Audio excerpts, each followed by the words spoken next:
Hi, this is Eric with Dream Landscapes.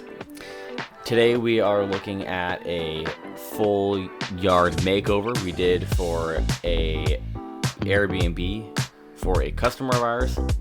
On the back here you can see we did a black chain link fence, and along this metal fence we did the river rock, straightening the boulders out and touching up the beauty bar. So coming along the back of the house here, we have a dry riverbed to connect the house to the outer border and create a nice transition from our wood chips out to the red rock behind the house in front of the patio. We also put the boulders and straightened them out along the back of the cedar fence here and ran them around the mounds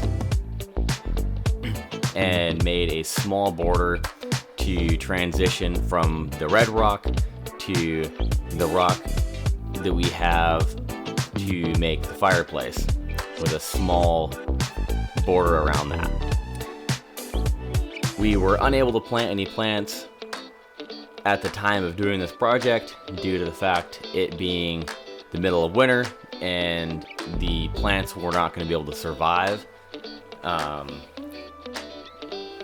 So we'll be adding some plants later on. This boulder circle here was a teardrop, but due to parking and maneuvering around the property, the customers wanted it to be a smaller circle. And with that, another high quality job done, and happy customer.